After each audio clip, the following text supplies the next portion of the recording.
Something big is shifting right now, and it is not just happening on battlefields far away.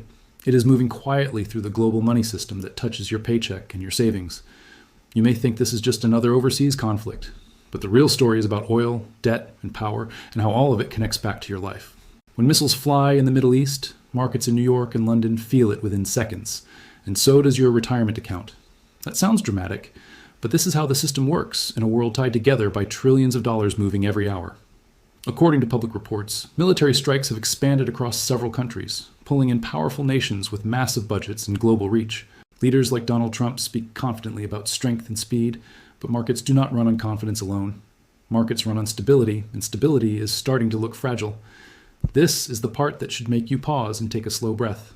When governments deploy fighter jets and naval ships, they are not just spending millions, they are spending billions every single week. And those billions do not come from thin air. They come from borrowing, printing, or cutting somewhere else. The United States already carries over $30 trillion in national debt, based on public data, and wars are never cheap. Israel, Iran, Saudi Arabia, and others are also spending heavily, draining reserves that were meant for growth and stability. You might ask, why does that matter to me sitting at home trying to pay rent or a mortgage? It matters because when governments borrow more, interest rates can stay higher for longer. Higher rates mean credit cards cost more, car loans cost more, and mortgages feel heavier. That is not theory, that is math. At the same time, oil markets are reacting fast. Nearly 1/5 of the world's oil passes through the narrow Strait of Hormuz, and threats to that route can freeze shipping overnight.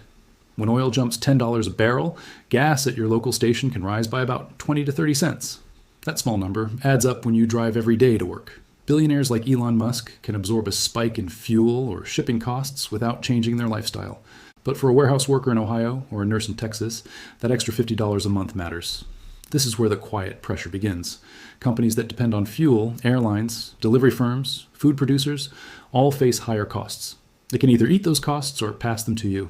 Most pass them to you. That means groceries inch up again, even when you thought inflation was cooling. It feels like you cannot catch a break. The bigger system is reacting too. Stock markets dislike uncertainty more than almost anything. When conflict spreads across borders, investors pull money out of risky places and rush into what they believe is safe. That often means U.S. Treasury bonds and the U.S. dollar. In the short term, that can make the dollar stronger. A strong dollar sounds good, but it can hurt American companies that sell overseas. If their products become more expensive abroad, sales can slow. Slower sales can mean hiring freezes. Hiring freezes can quietly turn into layoffs if the pressure continues. This is how a war thousands of miles away can reach your workplace. There's another layer most people do not see. Countries in the region are not just firing missiles, they are risking damage to oil fields, ports, and airports. When infrastructure gets hit, rebuilding costs billions more.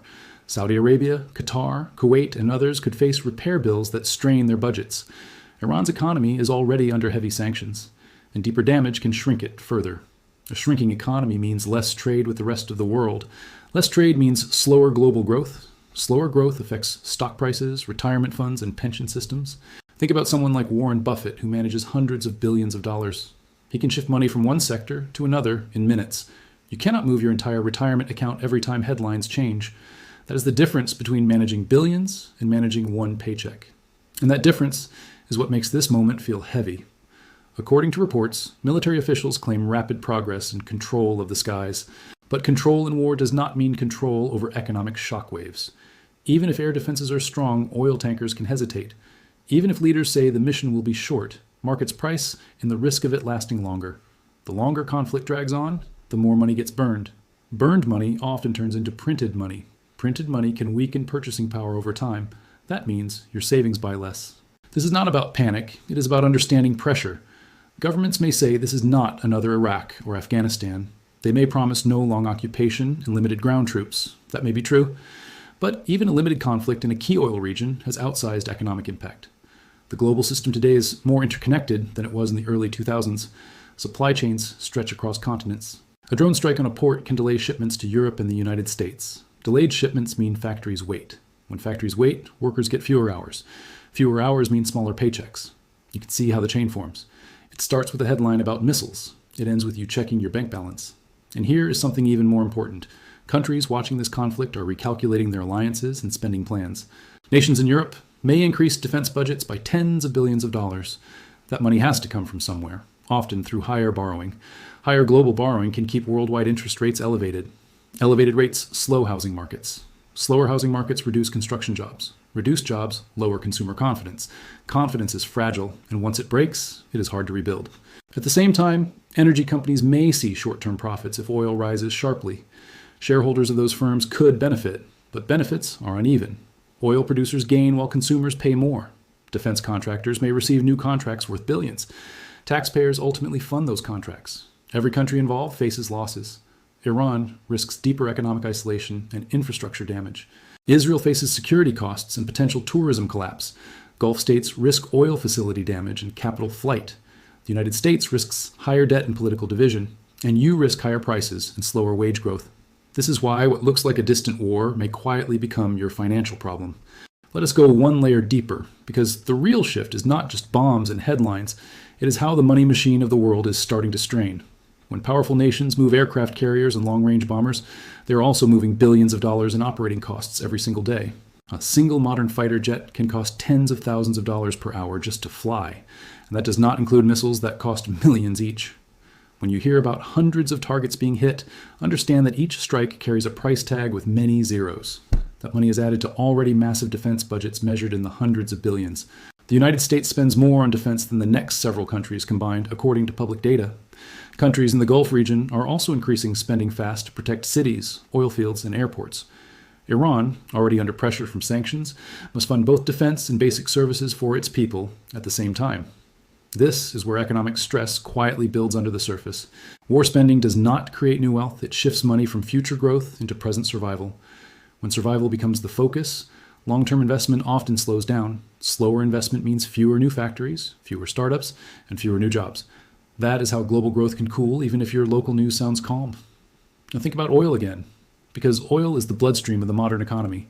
If the Strait of Hormuz becomes unsafe, even for a short time, shipping insurance costs can spike overnight. When insurance spikes, companies pass that cost to buyers. Buyers pass it to consumers. Consumers feel it at the gas pump and in grocery aisles. A billionaire like Jeff Bezos owns assets worth over $100 billion. If fuel costs rise, his lifestyle does not change. But if your weekly gas bill jumps from $70 to $100, your budget feels squeezed fast. That squeeze changes behavior. You might delay buying new clothes, you might skip a vacation, you might avoid upgrading your car. When millions of people make those small cuts at the same time, companies feel it. Retail sales soften. Travel demand weakens. Stock prices can wobble. This is not fear. This is simple cause and effect. There is another pressure point people rarely discuss. Global investors hold trillions of dollars in bonds issued by governments in this region. If conflict spreads, those bonds can lose value. When bonds lose value, banks and pension funds that hold them take losses. Pension funds manage retirement money for teachers, police officers, and workers like you. Losses in one corner of the world can quietly reduce returns elsewhere. You may not see it today, but you may feel it in future statements. At the same time, some investors rush into gold and other safe assets. Gold often rises when fear rises, but gold does not produce income, it simply sits there. That shows you how uncertain investors feel when they choose safety over growth. Governments involved also face political pressure at home. If oil prices rise too much, voters complain. If taxes rise to pay for war, voters complain louder. Leaders must balance military goals with economic reality. That balancing act is fragile. Countries like Saudi Arabia rely heavily on oil revenue to fund public services. If oil facilities are damaged, revenue can drop while spending rises. That is a dangerous mix for any nation. Iran risks deeper currency weakness if trade routes close further. A weaker currency makes imported goods more expensive for ordinary people. Inflation can rise quickly in that environment. Israel faces business disruption if cities remain under threat and tourism slows sharply. Tourism supports thousands of small businesses, from hotels to restaurants. When visitors stay away, those businesses struggle. The United States could face higher defense spending while already running large deficits. Large deficits mean more borrowing from investors around the world. More borrowing can keep interest rates elevated. Elevated rates slow housing markets and business expansion. You see how the circle keeps turning. This is not 2008 all over again. In 2008, the problem started inside banks and spread outward. Today, the stress begins with geopolitics and energy, then moves into markets. The trigger is different, but the chain reaction can still be powerful. Think about how quickly markets move now compared to 20 years ago. Trading happens in milliseconds. News spreads instantly across social media. Fear can travel faster than facts. That speed can exaggerate short-term swings. Yet beneath the noise, real economic costs keep accumulating quietly.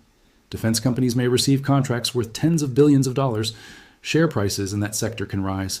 Energy producers may benefit if oil remains elevated, but airlines, shipping firms, and manufacturing companies may suffer. The winners and losers are unevenly distributed. If you work in logistics or travel, this may feel personal. If you work in defense manufacturing, you may see overtime hours. That difference can create tension inside the same country. Here is something important to ask yourself calmly. If oil stays high for months, how would that change your daily choices? Would you drive less? Would you spend less? Would you save more out of caution?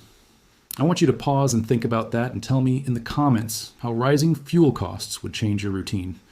Because millions thinking the same way can shift the whole economy. Central banks are also watching closely. If energy-driven inflation rises again, they may hesitate to cut interest rates. If rates stay higher, borrowing remains expensive for families and businesses. Expensive borrowing slows growth further. Every country involved faces tough trade-offs now. Spend more on defense and risk debt stress. Spend less and risk security gaps. Neither path is easy. And in the middle of all this stands you, trying to plan a stable future. The question now is how long this pressure can build before something in the system bends. Now we need to talk about the chain reaction that most people do not see until it is already in motion. A missile strike damages an oil facility, and oil prices jump within minutes on trading screens in New York. Traders react fast because billions of dollars are tied to energy futures contracts. Those contracts are promises to buy or sell oil later at a set price. When fear enters the market, those prices swing hard. A $10 jump in oil may not sound huge, but across global supply, it represents tens of billions in extra cost. That extra cost spreads through airlines, trucking companies, farms, and factories. Farmers pay more for fuel to run equipment. Food companies pay more to ship products. Grocery stores adjust prices slowly but steadily. You feel it when milk or bread costs a little more again. It feels small at first, but small increases over months change household budgets. Meanwhile, governments continue funding operations that cost billions per week. The United States, Israel, Iran, and Gulf nations all face rising defense bills.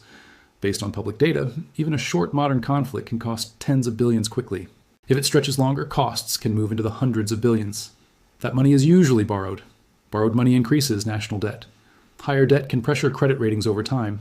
If ratings fall, borrowing becomes more expensive. More expensive borrowing means higher interest payments each year. Interest payments do not build schools or roads, they simply pay lenders. That is money not going into growth. Countries like Iran may face deeper economic contraction if exports shrink further. A shrinking economy often brings job losses and currency weakness. Israel could see technology investments slow if investors fear instability. Gulf countries risk capital leaving if wealthy families move money to safer regions. The United States risks higher deficits at a time when debt is already above $30 trillion. These are not small numbers. $1 trillion is 1,000 billion. It is hard to even picture that amount. Now compare that to your own savings account. Maybe you have $10,000 saved. Maybe you have $100,000 saved for retirement. That difference between trillions and thousands is the scale gap we are living in. When someone like Bill Gates moves $1 billion, it barely changes his net worth. When you lose $1,000 in market value, it feels personal and real. This is why market volatility hits regular people harder emotionally. Stock markets can drop quickly when global risk rises. Retirement accounts invested in index funds can see short-term losses. Those losses are not locked in unless you sell, but they still feel painful. Fear can push people to make rushed decisions. Rushed decisions can turn temporary drops into permanent losses. That emotional pressure is part of the economic chain reaction. At the same time, some sectors rise. Defense contractors may see large new orders funded by government budgets. Energy companies may report higher profits if oil stays elevated. Investors rotate money from travel and retail into defense and energy. That shift creates winners and losers inside the same market. If you work in a struggling sector, this feels unfair. If you work in a growing sector, you may feel secure for now. But security during conflict is rarely permanent. There's also the risk of miscalculation. When multiple countries fire missiles and deploy ships, mistakes can happen. An accidental strike on infrastructure in a neighboring country could widen the conflict. A wider conflict could disrupt more shipping lanes beyond the Strait of Hormuz. If more routes are threatened, global trade slows sharply. Global trade supports millions of jobs across Europe and North America. Slower trade means fewer goods moving through ports. Fewer goods mean fewer shifts for dock workers and truck drivers. You can see how quickly this moves from geopolitics to paychecks. This moment is not the same as 2008 because banks are not at the center of the storm. Banks today hold more capital than they did before the financial crisis, based on public reforms. The stress now is coming from energy shocks and geopolitical risk. Energy shocks hit every part of life because everything uses fuel. In 2008, the problem was inside complex mortgage products few people understood. Today, the problem is simple to understand but hard to control. Oil flows through a narrow waterway. That waterway can be threatened. Markets react instantly to that threat. Central banks then face a tough choice. If inflation rises again due to energy, they may keep interest rates higher. Higher rates cool the economy. Cooling the economy reduces hiring. Reduced hiring increases job insecurity. Job insecurity reduces spending. Reduced spending slows growth further. This is the downward loop policymakers want to avoid. On the other hand, if central banks cut rates too soon, inflation could flare up again. That would erode purchasing power even more. So they walk a narrow path between growth and stability. Countries involved in the conflict also face social pressure. If citizens see rising prices and falling living standards, protests can grow. Social unrest adds another layer of instability. Instability makes investors more cautious. Caution means less capital flowing into risky regions.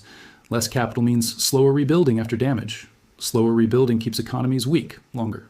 You may wonder how long this can last. The honest answer is that it depends on whether escalation stops or spreads. Short conflicts create shocks that markets can absorb over time. Long conflicts drain resources and confidence deeply. Confidence is the invisible fuel of the economy. When confidence weakens, even strong systems can bend. And right now, confidence is being tested across the global system. Now, let us step back and look at the bigger picture, because this moment is about more than one conflict or one region. The global system today runs on trust, energy flow, and constant movement of trillions of dollars across borders. When trust shakes, money moves differently. When energy flow is threatened, prices respond instantly. When prices rise, people change behavior. That behavior shift can slow entire economies without a single new law being passed. This is how pressure builds quietly inside a system that looks stable on the surface. According to public data, global debt now exceeds $300 trillion when combining governments, companies, and households. That is an enormous mountain of borrowed money. High debt works fine when growth is steady and interest rates are manageable, but when conflict raises uncertainty and keeps rates high, that mountain feels heavier. Countries involved in this war each face their own losses and limits. Iran risks deeper isolation, shrinking exports, and damage to ports and oil facilities that fund much of its budget. Israel faces defense costs in the billions, a potential long-term strain on tourism and foreign investment. Saudi Arabia and Gulf states risk oil infrastructure damage that could cost tens of billions to repair. Kuwait, Qatar, and others risk airport and shipping disruption that can slow trade sharply. The United States risks adding tens or even hundreds of billions to its deficit if operations continue. Every country must decide how much it can spend without hurting its own future. That decision is never simple. Leaders speak about strength and strategy, but behind closed doors, they also review balance sheets. Someone like Joe Biden or Donald Trump must think not only about military goals, but also bond markets and voter confidence. Bond markets are powerful because they decide how expensive it is for governments to borrow.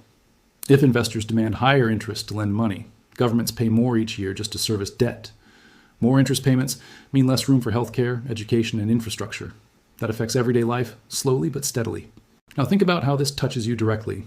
If oil stays elevated, transportation costs remain high. If transportation costs remain high, food and goods stay expensive.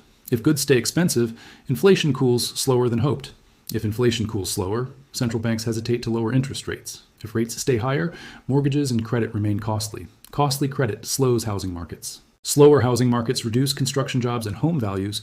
Lower home values can shrink household wealth on paper. That paper wealth often shapes how confident families feel. Confidence drives spending. Spending drives growth. Growth supports jobs. You can see the full circle now. The benefits in this situation are narrow and concentrated. Energy companies may enjoy strong profits if oil remains tight. Defense contractors may sign contracts worth billions funded by government budgets. Some investors may profit from short-term volatility. But the risks are broader and touch more people. Higher living costs affect millions of households at once. Slower job growth affects young workers entering the market.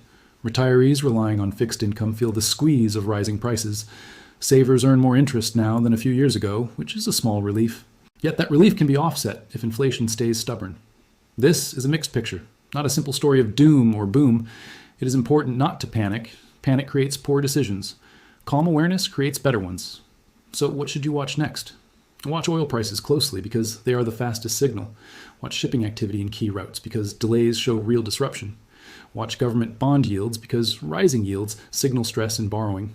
Watch central bank language for hints about interest rate timing.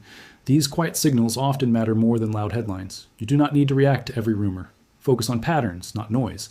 If conflict de-escalates, oil can fall and markets can stabilize quickly. If conflict spreads, energy and defense spending could climb further. Spread means more countries drawn in and more budgets stretched. Stretched budgets mean tougher fiscal decisions later. Tougher fiscal decisions can mean higher taxes or reduced spending. Those choices shape economic growth for years. A billionaire like Mark Zuckerberg can diversify investments across continents and asset classes easily. You may only have one home, one job, and one retirement account. That difference is why risk feels heavier for regular workers. So what can you do in a calm and realistic way?